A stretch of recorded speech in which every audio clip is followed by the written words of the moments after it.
La guerra no se trata solo de territorio, es una batalla por el alma de un pueblo. Y mientras Rusia intensifica sus cobardes ataques contra la infraestructura ucraniana, el objetivo es claro: romper la resistencia de una nación que se niega a rendirse. Una vez más, los misiles y drones rusos dejaron a miles de familias a oscuras, sin agua, sin calefacción, en pleno invierno que se acerca. Pero lo que Moscú no esperaba es que, esta vez, la respuesta ucraniana fuera más precisa que nunca. ¿Quién está detrás de este cambio estratégico? La inteligencia occidental, ahora más aguda y decisiva. Mientras tanto, Alemania revela un pasado incómodo. Documentos muestran cómo la canciller Angela Merkel, hace años, ayudó a consolidar el poder de Putin, creyendo en un diálogo que hoy parece ingenuo. Pero los tiempos han cambiado. Hoy, incluso sectores anteriormente alineados con el Kremlin están empezando a cuestionar sus elecciones. Y las consecuencias son devastadoras, no solo para Ucrania, sino para la propia Rusia, donde más de la mitad de las regiones enfrentan escasez de combustible tras los ataques ucranianos a las refinerías. La noticia llega candente y sin filtros. Estás siguiendo la edición más urgente de las noticias que descubre, de primera mano, el detrás de escena de la guerra en Ucrania, Rusia, Bielorrusia y más allá.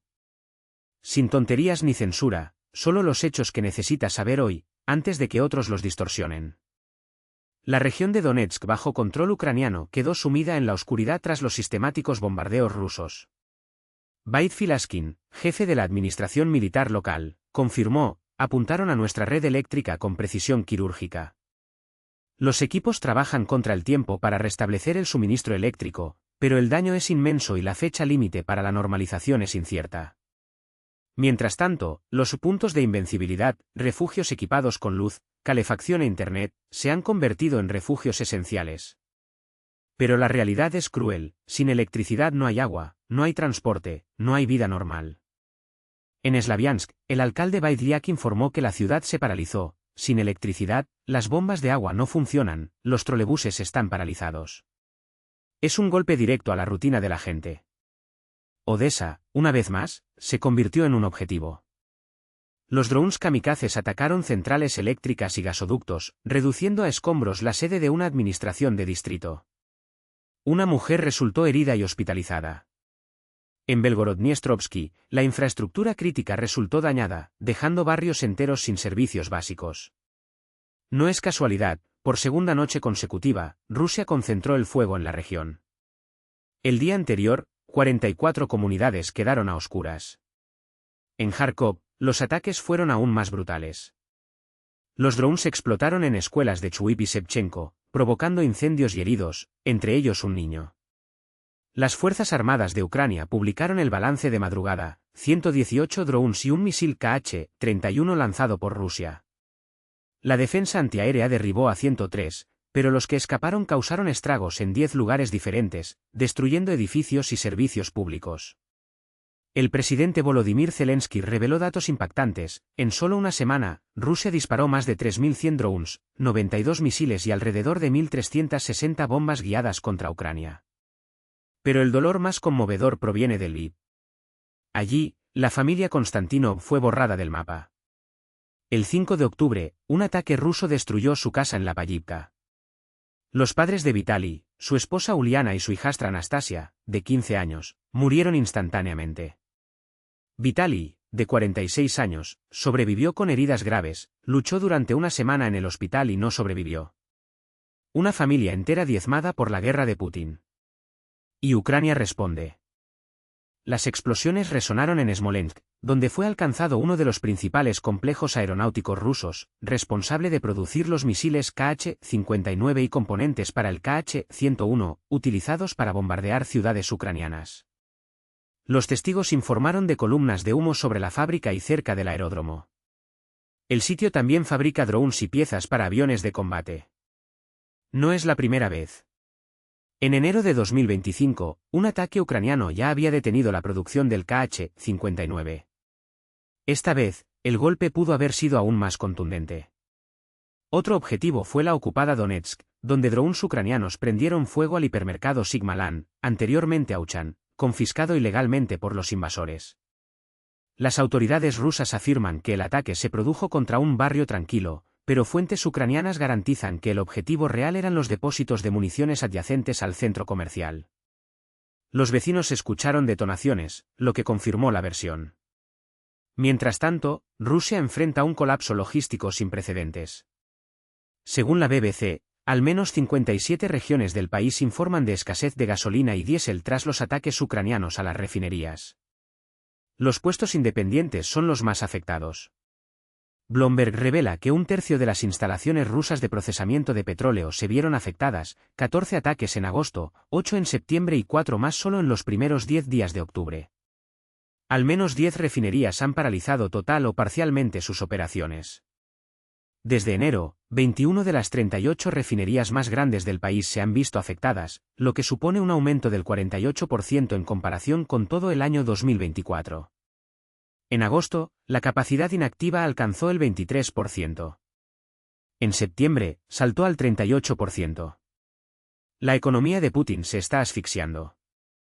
Y aquí te dejo un mensaje directo, que acompaña a esta información.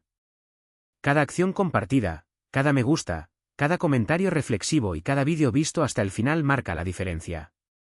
Son estas acciones las que hacen avanzar la verdad, rompiendo el asedio de la desinformación. No eres solo un espectador, eres parte activa de esta resistencia. Gracias por no dejar de buscar la verdad. Hay una razón por la que los ataques ucranianos son tan efectivos contra la maquinaria de guerra rusa. Documentos obtenidos por el Financial Times revelan, Estados Unidos ha estado proporcionando a Ucrania inteligencia de alta precisión durante meses, lo que ha permitido a Kiev mapear las defensas antiaéreas rusas y trazar rutas seguras para sus contraataques. Todo empezó tras una conversación telefónica entre Zelensky y el expresidente Donald Trump en julio. Una única conexión, inmensas consecuencias estratégicas. Y las noticias no terminan ahí. Fuentes informadas en Washington, citadas por Axios, sugieren que Zelensky y Trump discutieron la posible transferencia de misiles de crucero Tomahawk a Ucrania. No se ha confirmado oficialmente nada, pero el propio Zelensky, en su canal de Telegram, calificó la conversación de muy productiva, mencionando buenas opciones e ideas fuertes para fortalecer la posición ucraniana. Mientras el mundo observa cómo Ucrania se defiende con inspiradora determinación, en otro rincón del planeta se abre un nuevo capítulo de inestabilidad. En Madagascar, un país que para muchos evoca playas paradisíacas y la película de los pingüinos, el presidente Andry Rajoelina denuncia un intento de golpe de Estado. Ironías de la historia, él mismo llegó al poder en 2009 mediante un golpe de Estado. Ahora son los jóvenes, la generación Z, los que lideran las protestas en las calles, exigiendo un cambio. La revuelta comienza a tomar forma. Lo que comenzó como un grito contra la escasez, agua que no es suficiente, electricidad que desaparece durante 8 horas seguidas, se convirtió en un terremoto político.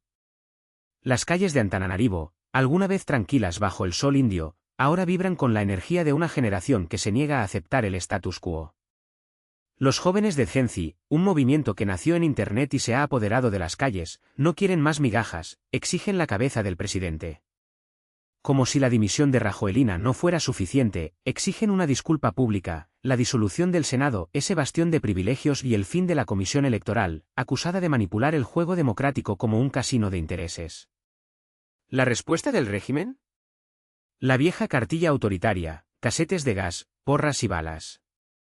La ONU ya ha contabilizado 2 muertos y más de un centenar de heridos, pero las cifras son solo la punta del iceberg de una represión que intenta, en vano, silenciar a quienes ya no tienen miedo. Hasta que, en un giro digno de un guión de suspense, las fuerzas de élite de Capsat, las mismas que llevaron a Rajoelina al poder en 2009, volvieron sus armas contra el sistema. Los soldados marchaban hombro con los manifestantes, el comandante hablaba con claridad cortante, aquellos que usan la fuerza contra el pueblo, deténganse. Nosotros, que vestimos el uniforme, defendemos al pueblo. Y al pueblo le pedimos, no dejen que la ira se convierta en caos. Somos hermanos, uno al lado del otro.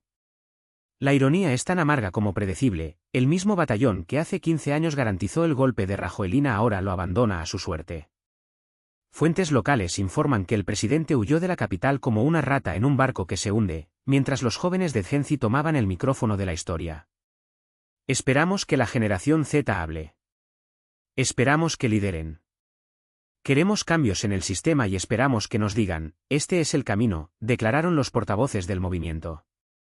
Ya no se trata de protestar, sino de reconstruir. Y juran, esta vez, ningún otro corrupto se sentará en el trono de Madagascar. Mientras tanto, a miles de kilómetros de distancia, sale a la luz otro escándalo, y huele a pólvora e hipocresía. Documentos de Der Spiegel revelan que Angela Merkel, la misma que durante años se presentó como un bastión de la moral europea, pudo haber ayudado a la Rusia de Putin a prepararse para la guerra antes de 2014. La empresa alemana Rheinmetall, un gigante de la industria armamentista, fue alentada por el gobierno de Merkel a cerrar un acuerdo de $1.000 millones con Moscú, simuladores de combate, software militar, equipos de última generación. ¿El valor? Alrededor de 1.000 millones de euros. En ese momento, Rheinmetall apenas tenía negocios con Rusia, pero Berlín siguió adelante, prometió acelerar las licencias de exportación e ignoró las advertencias. El entonces ministro de Defensa, Thomas de Maizière, admitió extraoficialmente, tenía dudas, pero la presión de la Cancillería, los militares y la industria fue abrumadora. Los detalles son aún más siniestros. En julio de 2011, una delegación militar rusa visitó el polígono Rheinmetall en Unterlüß, donde se prueban municiones y blindajes. 2 años más tarde, en febrero de 2013, un año antes de la anexión de Crimea, se realizaron ejercicios conjuntos con la Bundeswehr, celebrados con pompa por la propaganda del Kremlin. Spiegel no perdona a Merkel, recuerda que en 2008, en la reunión de la OTAN en Bucarest, fue ella quien bloqueó el plan de acción para la adhesión de Ucrania y Georgia al bloque. La cumbre tuvo lugar en abril. En agosto, Rusia invadió Georgia. Ahora, el excanciller hace declaraciones que rozan el delirio. En una entrevista reciente, culpó a Polonia y los países bálticos de negarse a negociar con Putin en 2021, insinuando que, si hubieran cedido, la guerra de 2022 podría haberse evitado. ¿Merkel todavía no entiende con quién está tratando? ¿O ella, como Schröder, ya está negociando discretamente un lugar en el directorio de Rosneft? Al fin y al cabo, 1.000 millones de euros en contratos militares no se olvidan tan fácilmente. Déjalo en los comentarios, ¿crees que es ingenuidad o interés? Mientras tanto, no olvides compartir este vídeo. Cuanta más gente lo sepa, menos espacio tendrán quienes jueguen con nuestra seguridad. Gracias por seguir hasta aquí.